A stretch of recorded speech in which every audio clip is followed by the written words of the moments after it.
Isa, yung vice-presidente naman ho, mga kababayan, may ginagawa ba? Ay, tingin ko wala eh. Bakit ho, mga bossing? O eto. President Sara Duterte is back in The Hague. O, di ba? Paulit-ulit lang naman na ganyan. Paulit-ulit na, The Hague, Pilipinas. The Hague, Pilipinas. O, bring him home. Bring him home. Paulit-ulit pong ganun. Mga kababayan, samantalang ito, ang Pangulo, grabe ang kinakaharap na korupsyon. Grabe po yung mga kalaban. At nagsasama-sama na nga yung mga kalaban niya upang pabagsakin si Pangulong Bongbong Marcos. Pero ang vice-presidente mga bossing, busy. Ang busy. Saan? Doon po sa pagpapabring him home. Sa pagpapauwi kay dating Pangulong Duterte. At eto pa, nakikita ko sa mga DDS. Ang nakikita ko sa mga DDS, ang sinasabi nila, isa sa dahilan kung bakit may impeach si Bongbong Marcos ay dahil sa pagkakakulong ni dating Pangulong Duterte doon daw po sa Hague o sa The Hague. Ano naman kinalaman ni Pangulong Bongbong Marcos dyan? No? Kaso pa lang yun, simula 2019 pa lang. At yan ay sa pangunguna ni dating Senador Antonio Trillanes, ni Father Flavi at yung mga kaanak ng biktima nung panahon ng EJK nila. Bring him karton, sabi ni Jenny Ramos. Netherlands. She says this is to show the world the wrong that was done to her father, former President Rodrigo. Para daw po ipakita sa buong mundo ang maling ginawa sa kanilang ama. Alam niyo, nung panahon ng kumakampanya pa lang o nung pagkapanalo pa lang ni dating Pangulong Duterte, mga kababayan, ako nasa labas ng bansa eh. Halos ilang taon na ba? 20 years na yata kami na wala na labas-masok sa Pilipinas na lang, no? Kasi dito na nga kami sa labas ng bansa nakatira. Nung dati, 2016 ho, kumalat sa buong mundo, naku, malakas na presidente nyo daw. Yung mamamatay tao. Ako naman, dahil nga gusto ko talagang magkaroon ng pagbabago ang Pilipinas, muling umangat ang Pilipinas. Sabi ko, naku, si Duterte susuportahan ko. Kasi naririnig ko di ba? Yung mga naririnig ko, maganda yung Davao, ang ganda-ganda nung Davao, walang kuryenteng nakasala-salabat doon sa Davao, malinis daw sa Davao, boto ako, no? Ngayon, naririnig ko, syempre, susuportahan ko. Ipagtatanggol ko. Sabi nung mga sabi nung iba, yung susunod nyo daw presidente, mamamatay tao daw. No? Pati nung nanalo na, Mami, Star Talk, shoutout sa'yo, Madam. Suportahan ko, hindi.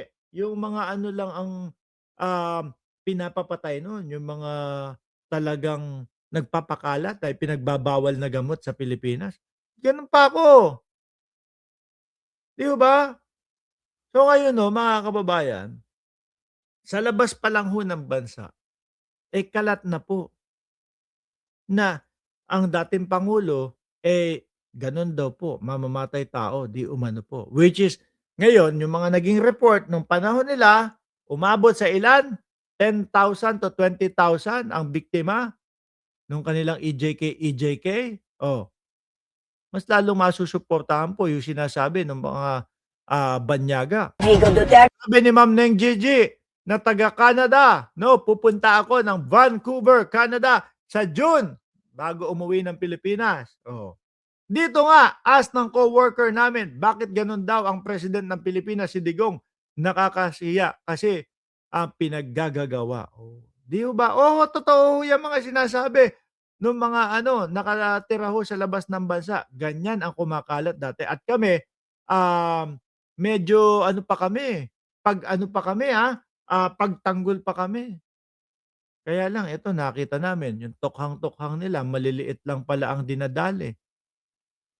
Yung Davao na ipinangalandakan nila dati na maganda daw, ayoko na lang magsalita.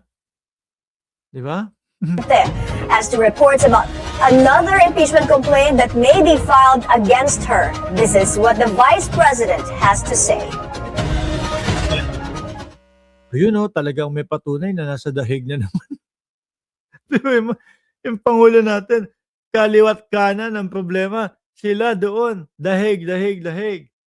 Meron akong nakitang post, hindi ko lang sigurado kung totoo ito, 'no, pero gusto kong maisingit. Hindi ko lang sigurado kung totoo ito, si Pulong, oh, ah, Metropolitan, hindi ko alam kung sino 'tong nagbalita nito, alisin ko muna si Vice Presidente. Ayan, masulat diyan, kapag ang tatay ko, 'no, kapag ang tatay ko namayapa dito sa kulungan, hindi ko gagawing mapayapa ang Pilipinas. Ayan, oh.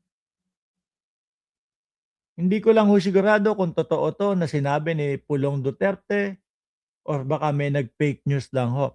Kapag ang tatay ko namayapa dito sa kulungan, hindi ko gagawing mapayapa ang Pilipinas. Grabe, gra grabe ano? Ibig sabihin, guguluhin ang Pilipinas.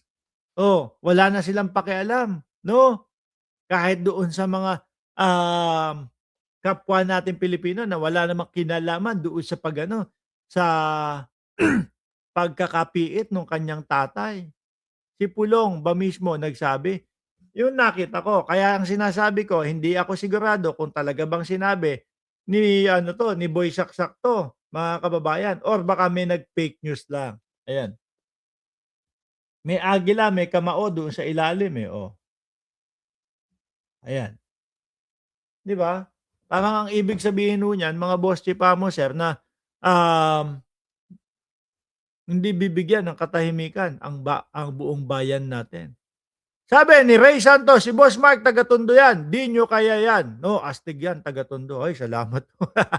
Anyway, mga bossing, sabi ko nga sa inyo, madami tayong ginagawa at, pasalamat din tayo at mayroon pa tayong oras kahit papaano po na makapag-vlog, 'no. Pero next month, bawi ako sa inyo.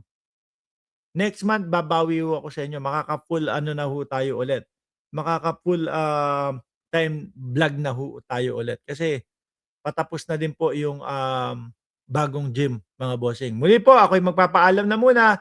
Maraming salamat and God bless po sa ating lahat, mga kababayan.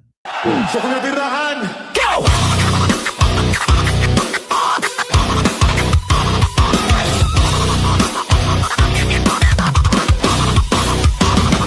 Kawawang publiko, grebe na ito. Nilalaso ng isipan, grebe na kayo.